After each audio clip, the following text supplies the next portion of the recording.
Salut à vous tous, bienvenue sur CC Info 91, la chaîne YouTube consacrée aux non-voyants. Présenté par Alain Leclerc, avec Pascal Cusson. Musique de notre ami José Licenciato, qui nous l'offre gratuitement la musique, merci à lui. Soyez tous et bienvenus sur la chaîne.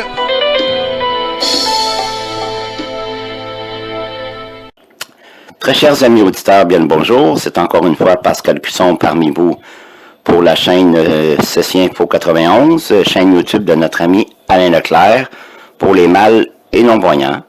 Aujourd'hui, nous poursuivons notre série de fascicules concernant l'archéologie. Nous demandons à tous de faire un peu de volontariat, de bénévolat pour la chaîne CC Info 91 en publiant sur leurs réseaux sociaux, dans leurs emails, le lien principal de la chaîne ou bien les liens direct vers des podcasts qui vous ont plu. Cela ne vous prendra que quelques minutes de votre temps et pourrait nous apporter à nous davantage d'écoute et d'abonnement de personnes.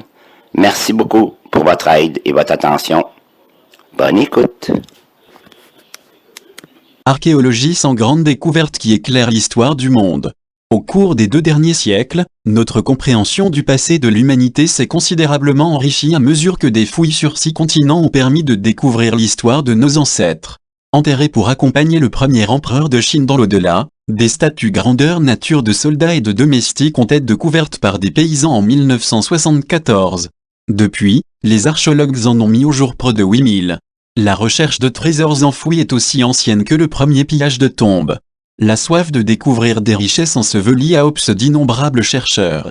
Quelques-uns sont devenus riches, d'autres se retrouvent au bord de la folie. Il est des hommes qui passent presque toute leur vie à chercher des trésors cache-canus, en arabe, écrivait la voyageuse britannique Mary Eliza Roger au milieu du 19e siècle. Certains d'entre eux deviennent fous, abandonnent leur famille et, bien qu'ils soient souvent si pauvres qu'ils mendient leur pain quotidien de porte en porte et de village en village, ils se croient fortune. Tous les chasseurs de trésors croisés par l'écrivaine n'étaient pas des vagabonds désespérés. Elle a aussi rencontré des saïris, que l'on peut traduire par nécromanciens, qui sont sans pouvoir voir des objets cachés dans la terre. Ces prétendus médiums, souvent des femmes, entraient dans une transe qui, selon Mary Eliza Roger, leur permettait de décrire dans les moindres details les cachettes de biens de valeur. De ces objets cachés dans la terre, considérés comme de simples trésors, l'archéologie a fait des outils puissants qui nous permettent d'entrevoir notre passé secret. Au début, cette science, naissante à l'époque de Mary Eliza Roger, ne différait guère des bons vieux pillages, dont les colonisateurs européens rivalisaient pour remplir les vitrines de leurs cabinets de travail de statues et de bijoux anciens provenant de pays lointains. Mais cette nouvelle discipline a aussi ouvert une ère de découverte sans précédent qui révolutionne la compréhension de la riche diversité de notre espèce ainsi que de notre humanité commune. C'est en 1922 que l'archéologue Howard Carter ouvre la tombe de Toutankhamon. Depuis, le masque funéraire en or du pharaon, exposé au musée égyptien du Caire, est l'un des objets anciens les plus célèbres jamais découverts. Si cela vous semble exagéré, imaginez un monde sans archéologie. Pas de luxueuse Pompée. Pas de fantastique trésors traces. Pas de site maya émergent d'une forêt tropicale. Sans l'archéologie, nous ne saurions pas grand-chose des premières civilisations. En l'absence d'une pierre de Rosette, nous continuerions à chercher à déchiffrer les symboles énigmatiques graves sur les murs des tombeaux et des temples égyptiens. La première société lettrée urbaine du monde, qui s'est développée en Mésopotamie, ne serait que vaguement connue à travers la Bible. Et l'existence de la plus grande et de la plus peuplée de ces civilisations, regroupées le long du fleuve Indus, dans le sous-continent indien, serait restée à jamais inconnue. Sans l'étude systématique des sites et des objets anciens, l'histoire serait prise en otage par les quelques textes et les édifices monumentaux ayant survécu aux aléas du temps. 2 cycles de fouilles sur 6 continents ont permis de rendre la parole à un passé qui, jusqu'alors, était resté en grande partie englouti. Depuis l'époque du dernier roi de Babylone au moins, il y a plus de 2500 ans, les souverains et les riches collectionnaient des antiquités pour profiter de la beauté et de la gloire des temps passés. Les empereurs romains ont fait traverser la Méditerranée à au moins 8 obélisques égyptiens pour embellir leur capitale. L'un de ces monuments peint en Hammet érige sur la place Saint-Pierre, à la Renaissance. Plus tard, en 1710, un aristocrate franquéen finance le percement d'un tunnel à Herculanum, ville proche de Pompée restée pratiquement intacte depuis l'éruption mortelle du Vésuve en 79 après. J.C. La découverte de statues de marbre alors suscite dans toute l'Europe un engouement pour l'exploration des sites antiques. Du temps de Mary-Elisa Roger, les passionnés de fouilles européens se dispersaient dans le monde entier. Peu d'entre eux étaient des savants. Le plus souvent, il s'agissait de diplomates, d'officiers de l'armée, d'espions ou de riches hommes d'affaires intimement liés à l'expansion coloniale. Le vol et l'étude allaient de pair, tout en remplissant leur carnet de notes, ils profitaient de leur influence et de leur pouvoir pour emporter des momies égyptiennes, des statues assyriennes ou des frises grecques, destinées à des musées nationaux ou à leurs collections privées. Dans les années folles, les bijoux spectaculaires trouvent dans la tombe de Toutankhamon et les tombes royales d'or font la une des journaux et changent le cours de l'art, de l'architecture et de la mode. Cependant, à cette époque, des professionnels éclairs on commence à comprendre que ce qu'il y a de plus précieux dans les tranchées de fouilles n'est pas l'or, mais plutôt les informations que recelant les poteries cassées et les ossements éparpillés. La découverte de méthodes de récupération des données enfouies dans les fines couches du sol a fourni de nouveaux moyens de reconstituer la vie quotidienne. Et, à partir des années 1950, la datation au carbone 14 de la matière organique a donné aux chercheurs leur première horloge fiable pour dater les objets environnants. Au XXIe siècle, l'archéologie se fait davantage en laboratoire que sur le terrain.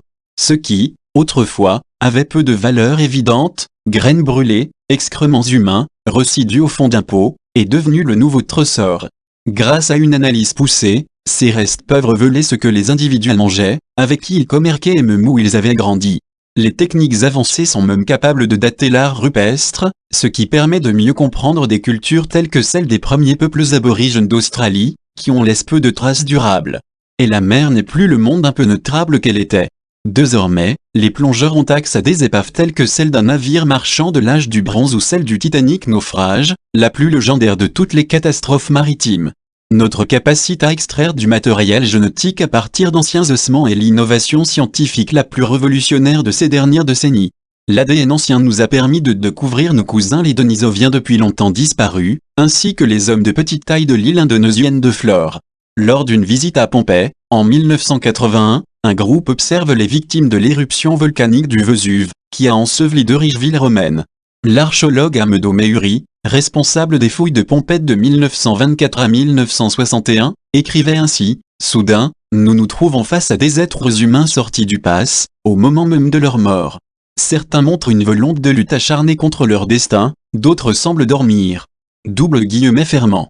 Le passé souvent peu glorieux de l'archéologie continue néanmoins à lui porter ombrage. Ce n'est qu'au cours de la dernière décennie qu'un mouvement visant à rapatrier les objets étrangers mal acquis, des marbres du Parthénon au bronze du Benin, a trouvé quelque appui politique. Pendant des siècles, Américains et Européens se sont montrés réticents à former ou à promouvoir des archéologues locaux. Aussi, lorsque les empires coloniaux se sont effondrés, peu de chercheurs autochtones avaient l'expérience nécessaire pour poursuivre le travail. Ceux qui se sont battus pour y parvenir ont été freinés par les guerres, le manque de ressources et les pressions dues au développement économique. L'un des plus anciens centres bouddhistes d'Asie centrale, Mézéna, en Afghanistan, a été menacé par des pillards, des attaques à la roquette et un projet gouvernemental d'exploitation minière du site, qui se trouve au sommet d'une vaste réserve de cuivre.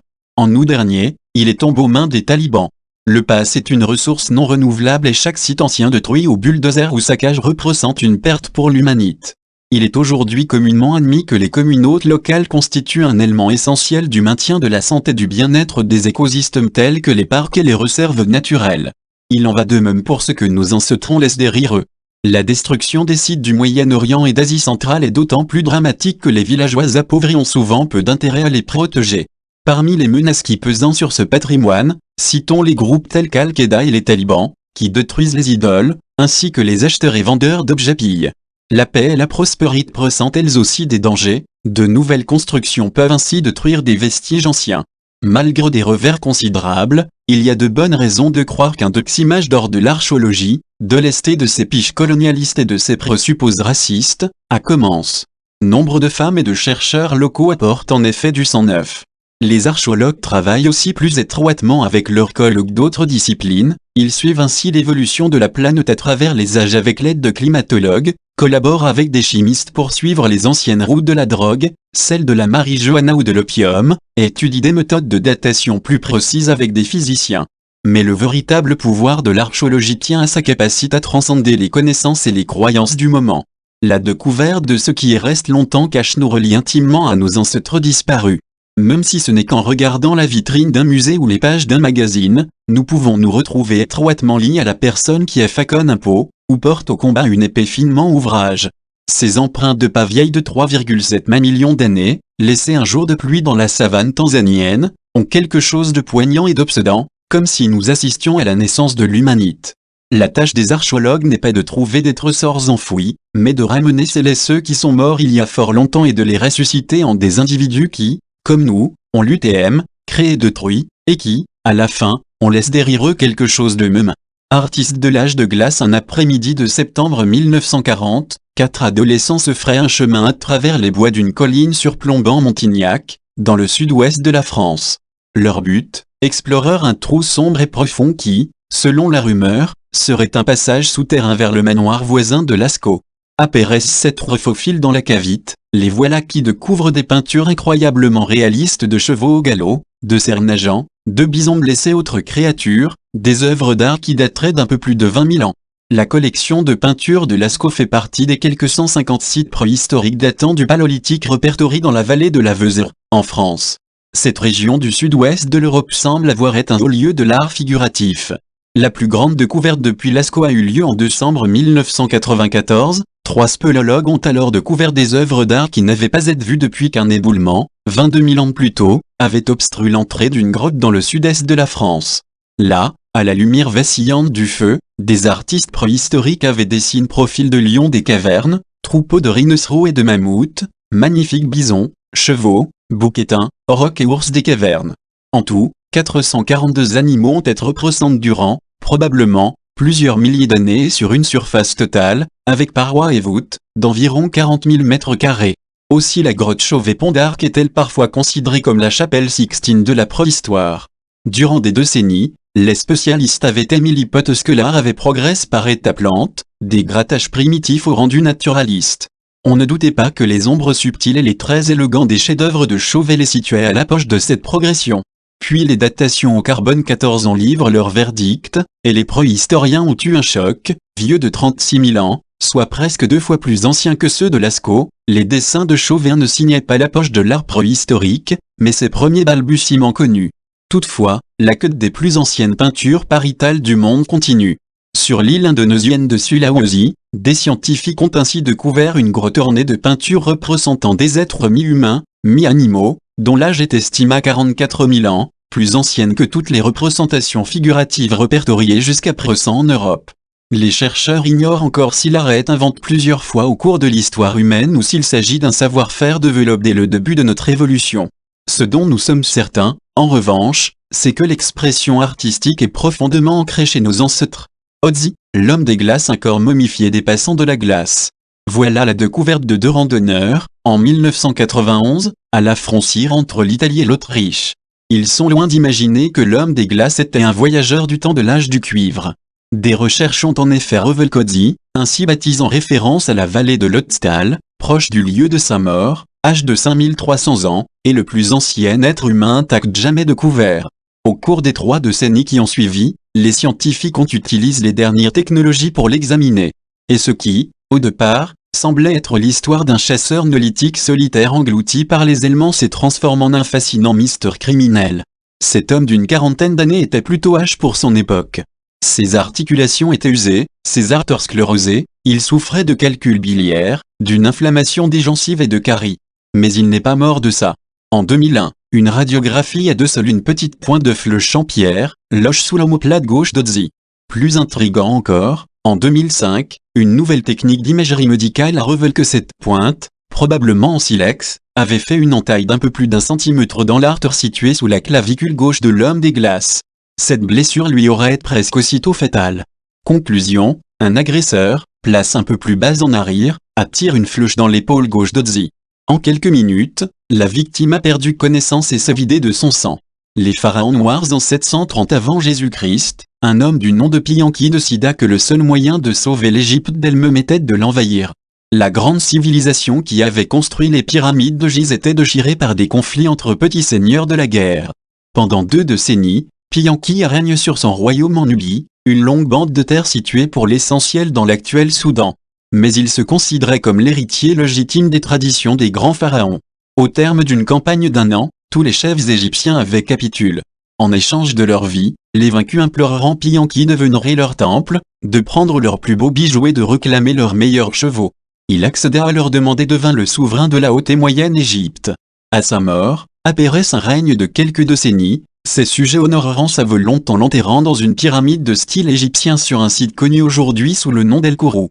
Aucun pharaon n'avait reçu une telle sépulture depuis plus de 500 ans. Pianki fut le premier des pharaons dits noirs, les souverains nubiens de la Xv dynastie égyptienne.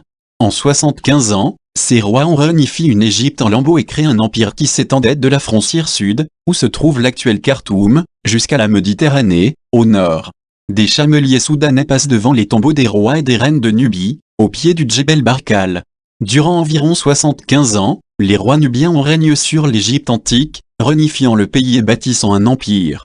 Ce chapitre de l'histoire raconte pour la première fois il y a peu. Lorsque je suis allé au Soudan, on m'a lancé, vous êtes fou. Il n'y a pas d'histoire là-bas. Tout est en Égypte, se souvient l'archéologue suisse Charles Bonnet. Comme lui, d'autres chercheurs modernes révélant aujourd'hui la riche histoire d'une culture longtemps ignorée. Les archéologues ont reconnu que les pharaons noirs n'étaient pas apparus de nulle part. Ils étaient issus d'une puissante civilisation africaine, née dans un royaume appelé Kouch par les Égyptiens et qui s'est épanoui sur les rives sud du Nil dès la première dynastie égyptienne, vers 3000 avenue J.C. Les Égyptiens goûtaient peu l'existence d'un voisin aussi puissant au sud, d'autant qu'ils dépendaient des mines d'or de la Nubie pour financer leur domination de l'Asie occidentale.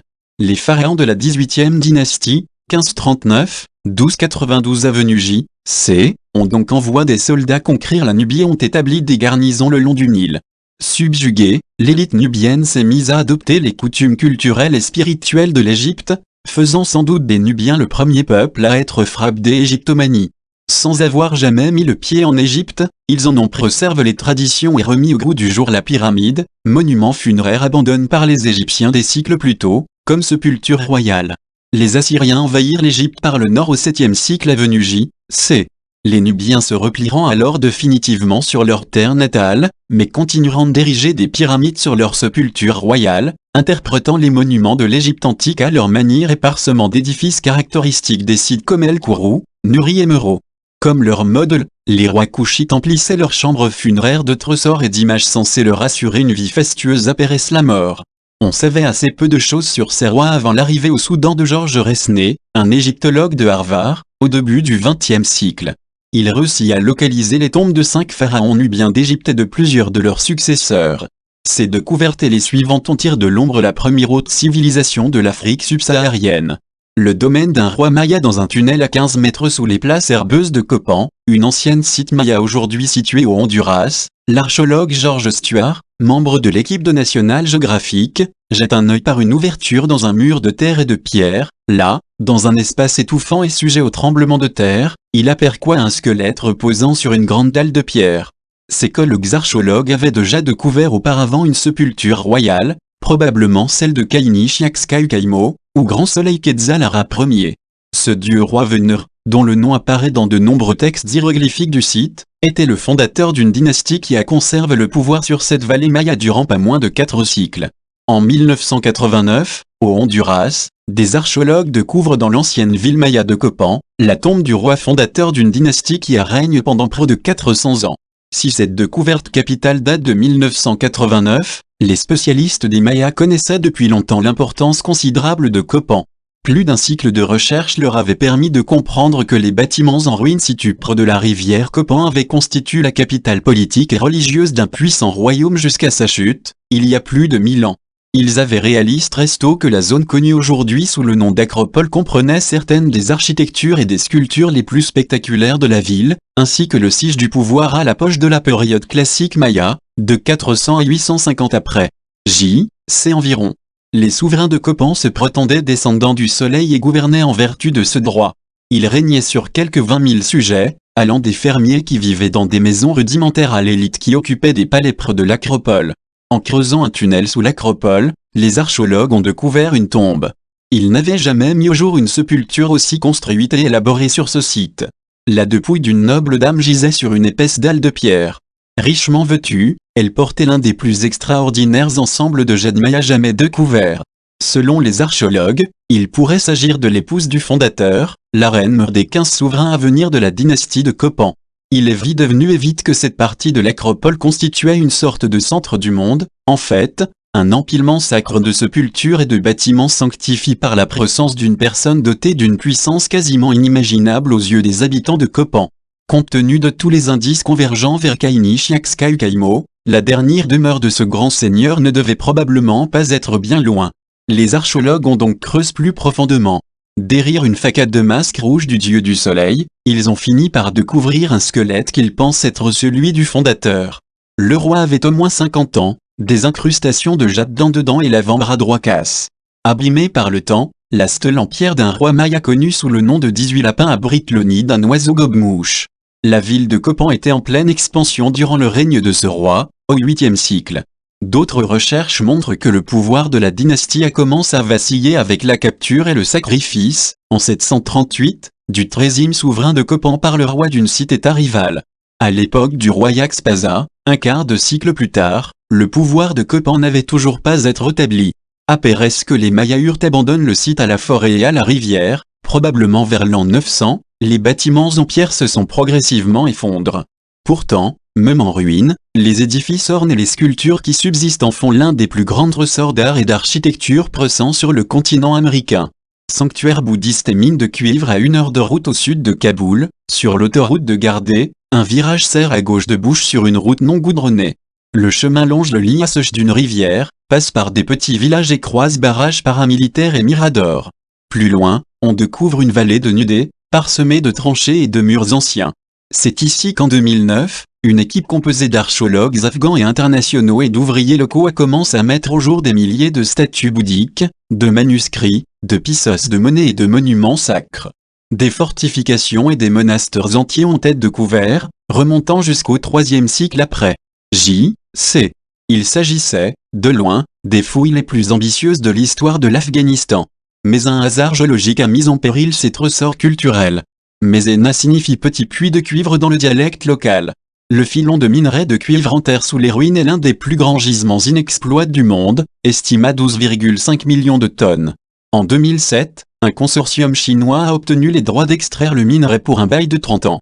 L'entreprise a fait une offre de plus de 3 milliards de dollars et a promis de fournir des infrastructures à cette région isolée et sous-développée. Avant que l'accord avec les intérêts chinois ne soit rendu public, les objets risquaient déjà d'être volés par des pilleurs d'antiquités perdus pour la science. Les défenseurs du patrimoine culturel afghan ont exigé que les trésors soient de terre et enregistrent correctement avant le début de l'exploitation à ciel ouvert. Le projet minier a été bloqué par des différends contractuels, la chute des prix du cuivre et le conflit entre le gouvernement afghan et les fondamentalistes talibans. Maintenant que les talibans contrôlent le pays, l'avenir du site semble encore plus incertain. Le pass révélé par les archéologues présente un contraste saisissant avec la violence et le désordre actuel. Du 3e au 8e siècle de notre ère, le centre spirituel de Mézena prospère dans une paix relative. Au moins 7 enceintes de monastères bouddhistes de plusieurs étages forment un arc autour du site, chacune protégée par des tours de guet et de hauts murs.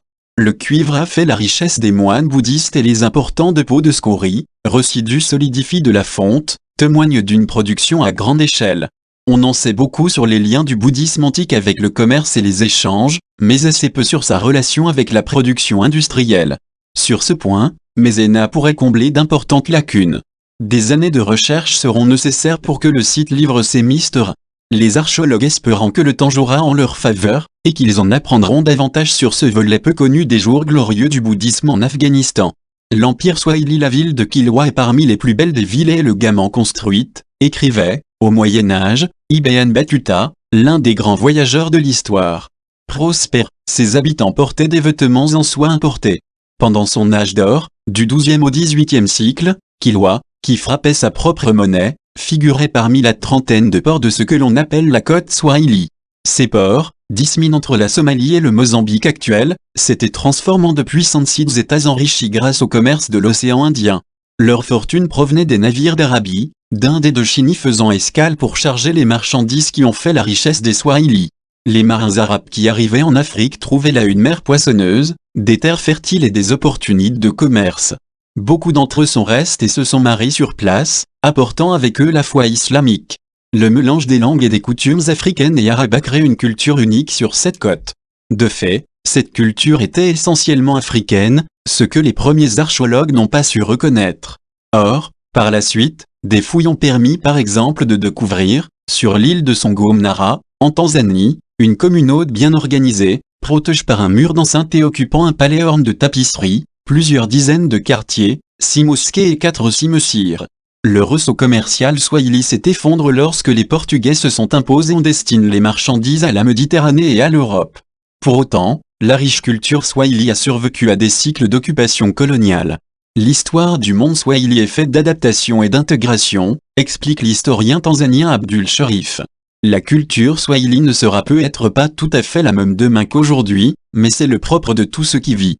Le Machu Picchu à 4 pattes, 3 hommes gravissent une pente de montagne raide et glissante, au Pérou. Nous sommes le 24 juillet 1911, au matin. Hiram Bingham Ii, 35 ans, professeur adjoint d'histoire de l'Amérique latine à l'Universitial, aux États-Unis, vient de quitter son camp sur la rivière Urubamba avec 2 compagnons péruviens. Les 3 hommes sont à la recherche de ruines signalées sur une croûte imposante connue sous le nom de Machu Picchu, vieille montagne en quechua, la langue des Incas. Ils se feraient un chemin dans la forêt épaisse, traversant un pont fait de rondins et se faufilant dans les broussailles où se camouflent des serpents fer de lance venimeux. 2 heures apparaissent le début de la randonnée, à environ 600 mètres au-dessus du fond de la vallée, les alpinistes rencontreront 2 fermiers qui assureront à un Bingham de plus en plus sceptique que les ruines alimentant la rumeur étaient proches et ils envoyeront un jeune garçon ouvrir le chemin. Quand Bingham finit par atteindre le site, il reste à bouche bée, émergeant de l'enchevêtrement de broussailles se dressait un labyrinthe de terrasses et de murs faconnes sans mortier, dont les pierres s'emboîtaient si étroitement que même la lame d'un couteau ne pouvait s'y glisser. Le site allait s'avérer être l'un des plus grands ressorts archéologiques du XXe siècle, une ville fantôme intacte, invisible au monde extérieur depuis près de 400 ans. Hiram Bingham a reconnu qu'il n'était pas le premier à avoir découvert le Machu Picchu. Les habitants de la région aussi connaissaient le site. Agustin Lizarraga, un paysan péruvien, avait même inscrit son nom sur l'un de ses murs, près de 10 ans plus tôt. Mais Bingham est l'homme qui attire l'attention du monde sur la citadelle au sommet de la montagne, grâce au récit de son travail sur place ainsi que sur d'autres sites de la région, qui a été publié dans le numéro d'avril 1913 de National Geographic.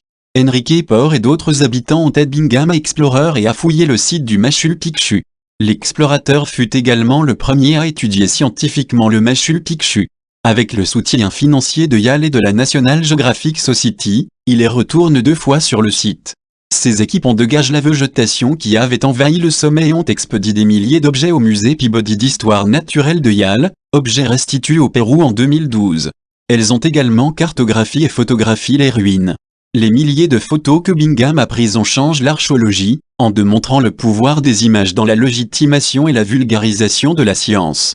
Des trésors révèlent par le dégel le site archéologique de Nunalak, sur la côte sud-ouest de l'Alaska, a préservé un moment tragique, fige dans le temps. Ce quart de terre boueuse est rempli d'objets quotidiens que le peuple Yupi utilisait pour survivre et célébrer la vie sur ces terres. Leur état est identique à celui d'il y a 4 siècles environ, lors d'une attaque mortelle. Comme souvent en archéologie, une tragédie du passé constitue une aubaine pour la science moderne. Les archéologues ont récupéré plus de 100 000 objets intacts à Nunalak, des ustensiles de cuisine, mais aussi des objets extraordinaires comme des masques rituels en bois, des aiguilles de tatouage en ivoire, des morceaux de kayak de mer, une ceinture en dents de caribou. Ces artefacts, restent dans le sol gelé depuis environ 1660, sont étonnamment bien conservés.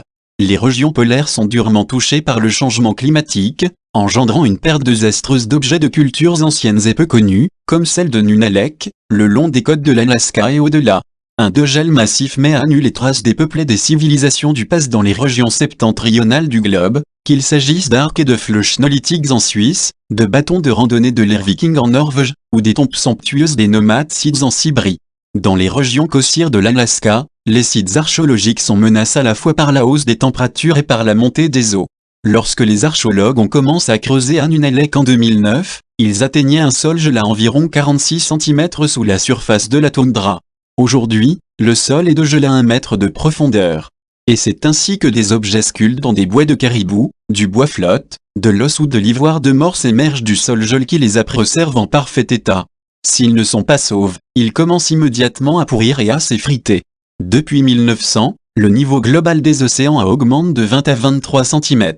Cela constitue une menace directe pour les sites côtiers tels que celui de Nunalek, vulnérable aux dommages causés par les vagues, maintenant que le dégel du pergélisol fait s'enfoncer la terre.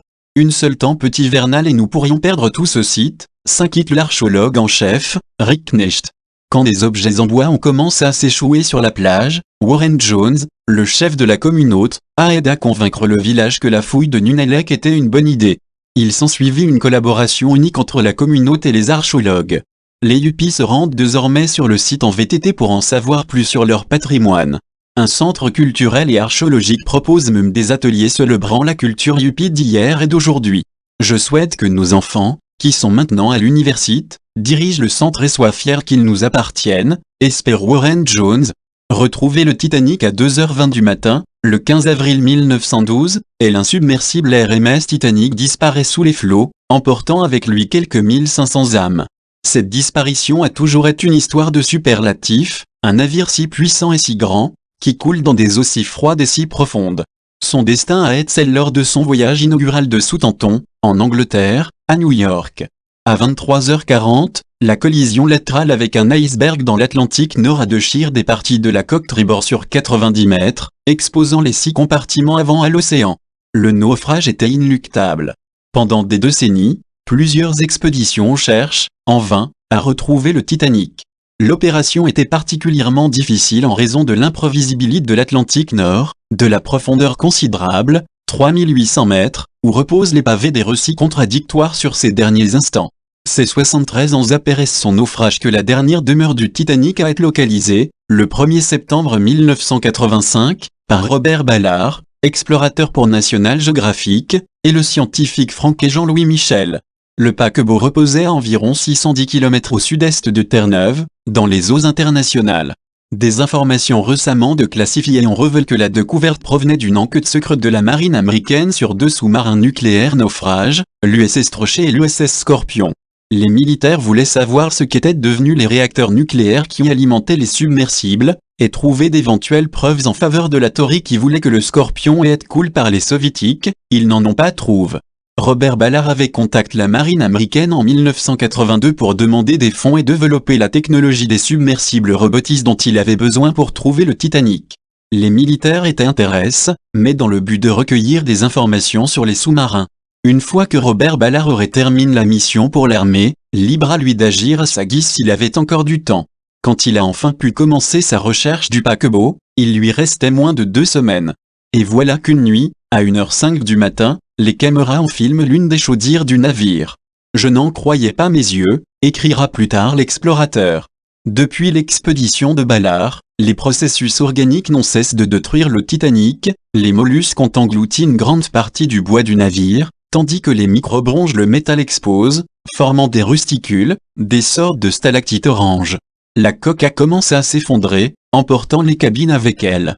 C'est du côté tribord des quartiers des officiers que les détériorations sont les plus marquantes, a constaté l'historien et spécialiste du Titanic Park Stephenson, apparaît une planche sous-marine habitée en 2019.